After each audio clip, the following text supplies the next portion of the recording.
Hey guys, this is Jim, WT1W, and you're watching FEPLabs Radio. Thanks for stopping by. Appreciate it. Today we're going to take a look at this guy. This is the TIDRadio H3. Full disclosure, this was sent to me by the people at TID in exchange for a review. As with anything I receive from a vendor, any opinions on this channel are my own and are not influenced by the vendor. TID will not get to review the video before it is published, and they have no say in its outcome. With that out of the way, the H3 has been out a little while now. I don't know, 6 months, maybe a year. I just received mine. We're going to take a look at the power output on this radio. We're going to take a look, is it a clean radio? We're going to take a look at some of the cool features of this radio. So let's get to it. Radio comes in a box. This radio is currently available on Amazon for a 2-pack for a great price. And I believe there's a discount on that on the Amazon page. And I will provide an affiliate link below. Doesn't cost you any extra if you buy through the affiliate link. It does help out the channel. As well as TID will have a code to buy directly from their website as well. I believe that is a single radio at a time. The Amazon one is a 2-pack, which would be great for you and the family or hunting buddies or whatever. In any case, I'll put all those links in the description below. So I got this radio, and I've had this open already. Taking a look through the manual. We'll talk about the manual in a second. The radio comes with all the things you'd expect. Here is a TIDRadio customer support card and tells you where to download manuals, programming software, etc. Of course, it has a belt clip and a wrist strap. It comes with an antenna. It comes with a charging cable. I got to remember which camera I'm looking at. My bad. Comes with a charging cable and a power brick. I believe this is USB-C. I've already put the battery on it. That's why that container is empty. This is the radio. It has a 1.44 color TFT screen. I love pulling those things off. And the battery comes off down here at the bottom. And I believe that this is 7.4 volts and a 2500 milliamp hour battery. So this is a chunky boy. This battery should run this radio for quite a while. And of course, we have an FCC ID down here, as well as the model number and the input voltage and all the appropriate markings. When you turn the radio on, let me put the antenna on so I don't do anything silly. And you can see we have a color screen, which I think is very swank. This is a dual band, dual watch radio. It is not full duplex. You cannot transmit on one VFO while you're receiving on the other, but it is dual watch. It has a scanner function built in, so you can scan by memory channels or you can scan by frequency. Of course, since it's a standard FM radio, it supports CT, CSS, and DCS tone codes. It has a tone code scanning function in it as well. So if you're trying to get a repeater and you don't remember the code and you're too lazy to look it up on rfinder.net or Repeater Book, then you can have the radio figure out the tone code for you. It supports all the things that a decent FM radio supports. A lot of it is more public safety oriented. It will do ANI ID. It will do MDF ID, but it sends an ID. If you do that, the receiving radio has to be set up for it as well. It does scramble. It will do voice inversion. I'm sure since it's not a digital radio, you're not supposed to scramble, just saying. So it has, it is Bluetooth programmable. It is also USB-C programmable. So that is, you know, a lot of the main features of the radio. Of course, it supports memories, and you can program it front panel if you are that much of a masochist. It also supports Bluetooth programming. I didn't see anything in the manual that it used Bluetooth audio, but if you have the TIDRadio Bluetooth programmer, you can download their app and program the radio completely from your phone, which is pretty cool. Of course, it's the standard kind of Baofeng menu system. Let's see, if we short press this, if we short press the Bluetooth button, that takes us into the menu. We have arrows to go through the menu, and we can see all the things, and it's exactly what you'd expect. It does receive FM. I don't know that it receives, says AM band as well. Another neat feature that this radio has that I thought was really cool is its dual PTT. So if you are in AB mode, I can PTT on VHF call, for example, and I could have my B VFO on my All-Star node, for example. And I hear Freddie Mac or somebody calling me on All-Star. Instead of having to fiddle with changing VFOs, I simply hit the B VFO and I'm talking on All-Star. Then I hear a call on VHF call and I can hit the A PTT button and I'm talking on the A VFO. So that is also, I think, just an awesome, awesome feature. Of course, it has CPS software.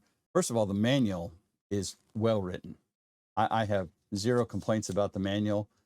I praise TID Radio that you can actually see the printing in the manual. So many other radios I've seen have very small print on the manual. This is the ham version. I believe there are other versions. I don't know if you can change firmware in this. I haven't even tried. Of course, all the repeater stuff you'd need. It does DTMF. So that is the basic features of the radio. It has a flashlight in it as well. The next thing I want to do is let's hook this up to the spectrum analyzer and take a look at the output and see what we get for power. Let's see. It's clean. Okay, we are set up. So I have the spectrum analyzer. This is the SVA 1015X from Siglent. Love this device. Great test device. So it is set up to sweep from 140 megahertz up to 500 megahertz, which should get us the fundamental and the first two harmonics, if we have any. We're going to take a look at that in dBm and make sure that it meets the spec. And then we are going to change it over to watts and see what the output power looks like on all three power levels of the radio. All right, let's key up. Oop, wrong button. That was the UHF button. Let's key up the right button. All right, there we go. There are our fundamental all the way on the left side. You see number 1 in the table. And the amplitude on that is 37 dBm. And number 2 and 3 are trying to pop up, but they are below the threshold. This is set for minus 20 dBm on the threshold.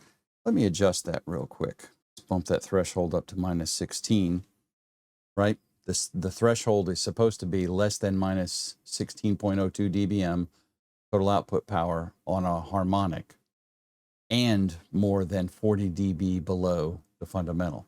So I have the threshold on the peak set to minus 16. We probably aren't going to see any.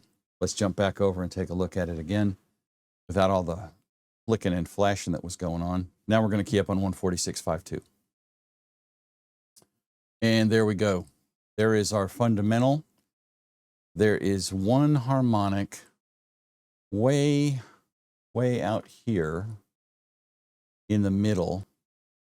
And this isn't grabbing my mouse cursor for you to see it. There it is, right there. But it is below the red line, which is our threshold for the FCC standards. And that is barely poaching above minus 16 dBm. So this radio is clean. That is, there's no visible harmonics. It completely meets the FCC spec there. Let me move the span down and let's see if we have any spurs below our fundamental. Oops, not span, frequency. We'll change our start frequency down to 50 megahertz. And we'll key up again on the right PTT button. And the only thing we see is our fundamental. So looking good. This is clean. Let me jump the scale over to watts from dBm. And we'll take a look at output power now. So this is currently on, yep, it's on high power. So let's key this bad boy up and see what kind of power we get. 4.97 watts on high power. Advertised as 5. I'd call that a win. Truth in advertising right there. Excellent. This is on VHF. Let's change our power to medium and see what we get. Okay, so the radio's only given me 2 choices on VHF, low power and high power. I thought it said 3 levels in the manual, but the radio is not giving me 3 options. So now we're on low power and we'll key up. And on low power, we've got 2 watts, and we've got a little tiny bit of a harmonic trying to pop up on low power, which is interesting that the lower power level creates a little bit of a harmonic, but it is right at the threshold of minus 16.02 dBm. It might be a little higher. So the power levels are as advertised. Let me change the scale back over to dBm real quick, and let's see what that low power harmonic is showing. Minus 14 to minus 15 dBm. So if we convert that to watts, we're talking microwatts, absolutely teeny tiny microwatts. Technically on low power, technically it wants to be a fail because it's more power than minus 16.02, but we're talking minus 15 or minus 14 dBm, which is a tiny amount of power. Like literally for anyone to receive that, they would have to be touching antennas. That's less power than your Wi-Fi puts out. For reference, most home Wi-Fi, around 25 milliwatts of power, give or take. Most consumer grade home Wi-Fi stuff. So yeah, an order of magnitude below what your Wi-Fi puts out. We're talking nothing. This radio passes. For all intents and purposes, this radio is clean.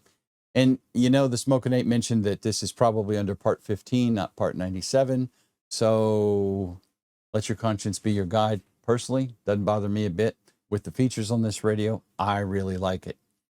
Guys, that's all I have in this video. I'm going to put links for this radio in the description below, as well as links for any of the other stuff I used in the video to share with you, my friends. Any Amazon links will be affiliate links. Of course, it doesn't cost any extra. It helps out the channel. Thank you very much for watching. Make sure you give me a thumbs up. Share the video with your ham buddies or wannabe ham buddies. And please make sure you subscribe to the channel. Thanks a lot, y'all. Have a good one. 73.